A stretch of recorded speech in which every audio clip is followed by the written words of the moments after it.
নমস্কার, the news counter এসে আপনাদের সকলকে আরো একবার স্বাগত। আপনাদের সঙ্গে আমি সুমিত চৌধুরী।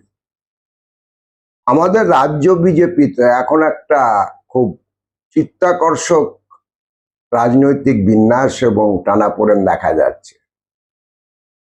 আমাদের এখনকার রাজনীতি, তাতে যে কেউ মন্ত্রী হওয়ার সুযোগ পেলে প্রায় লাফিয়ে ওঠে।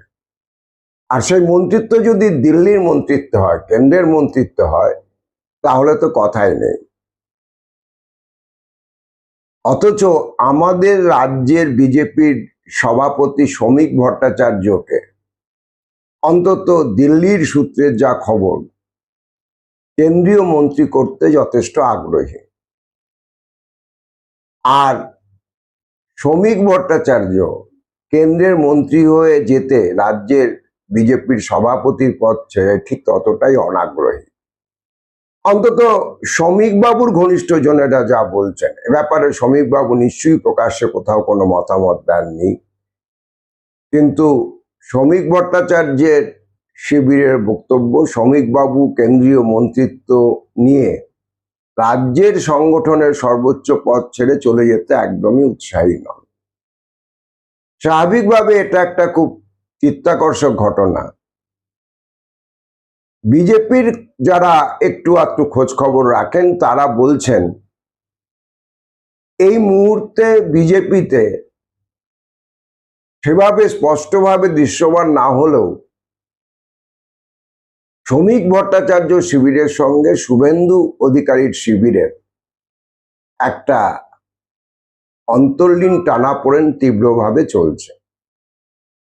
দিলীপ বাবুর সঙ্গে শুভেন্দু অধিকারীর সম্পর্ক যে মধুর সম্পর্ক, সেটা যতটা প্রকাশ্যে বিজ্ঞাপিত, শ্রমিক ভট্টাচার্যের সঙ্গে এই টানাপোড়েন এখন অব্দি অতটা প্রকাশ্যে আসেনি, এটা নিশ্চয়ই ঠিক।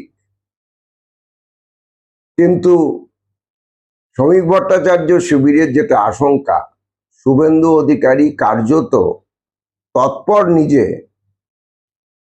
যেহেতু তার দিল্লির যারা এই মুহূর্তে ক্ষমতাসীন গোষ্ঠী মোদী শাহ জোটি, তাদের সঙ্গে তার নির্ভরতার সম্পর্ক যথেষ্ট নিবিড় এবং গভীর।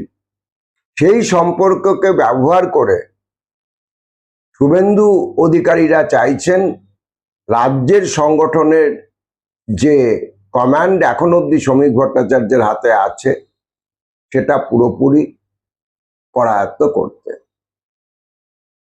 আপনারা যদি খেয়াল করেন তাহলে দেখবেন যে তৃণমূল কংগ্রেসের বিভিন্ন পদাধিকারী যারা ছিলেন, গুরুত্বপূর্ণ হেভিওয়েট নেতা ছিলেন, সেটা নিশীথ প্রামাণিক হতে পারেন, সেটা অর্জুন সিং হতে পারেন, সেটা তাপস রায় হতে পারেন, এবং শুভেন্দু অধিকারী স্বয়ং, এরা প্রত্যেকেই এক্স তৃণমূল।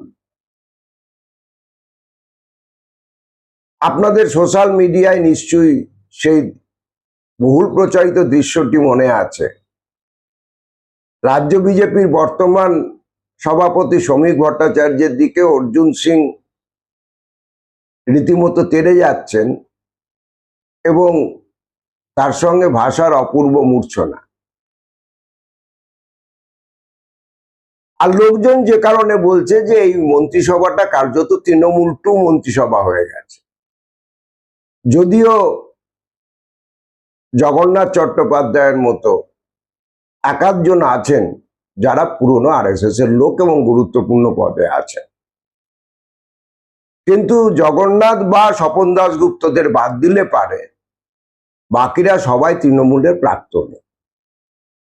শ্রমিক ভট্টাচার্য সেদিক থেকে বরাবরই আরএসএস ঘরানার লোক। শ্রমিক ভট্টাচার্য কোনোদিনই তৃণমূল সংসদে ছিলেন না।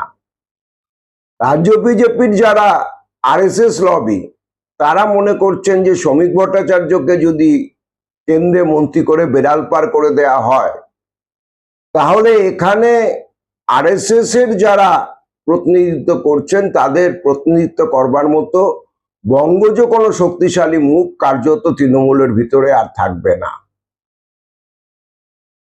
যেটা দিলীপ ঘোষ যে দায় বা দায়িত্বটা একটা সময় পালন করতে পারতেন, কিন্তু দলের সঙ্গে দীর্ঘ দূরত্ব তৈরি করা, মমতা বন্দ্যোপাধ্যায়ের জগন্নাথ মন্দির উদ্বোধনে চলে যাওয়া এবং শুভেন্দু অধিকারীর সঙ্গে তার কোট আনকোট মধুর সম্পর্ক, এই সবকিছু মিলিয়েই পাশাপাশি তার সাম্প্রতিকতম কিছু ব্যক্তিগত যাপন, আরএসএস এর এবং র্যাঙ্ক অ্যান্ড ফাইলের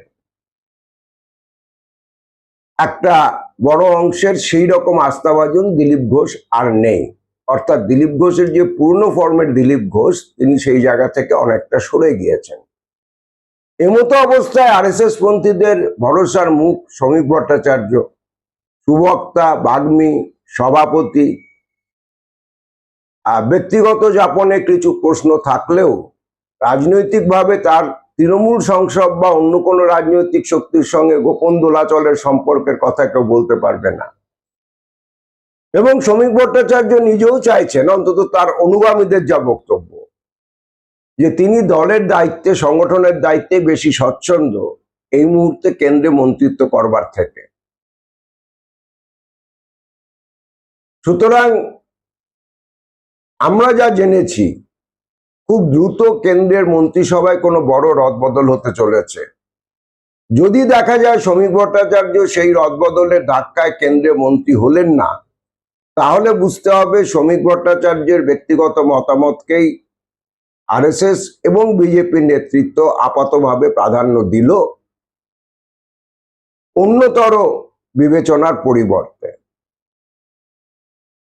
বিজেপি শিবিরের যারা খোঁজ খবর রাখেন, তারা প্রত্যেকেই এই বিষয়টার দিকে তাকিয়ে আছেন যে শেষ পর্যন্ত এই টানাপোড়েন রাজনৈতিক মানচিত্রে কোন নতুন নকশা তৈরি করে।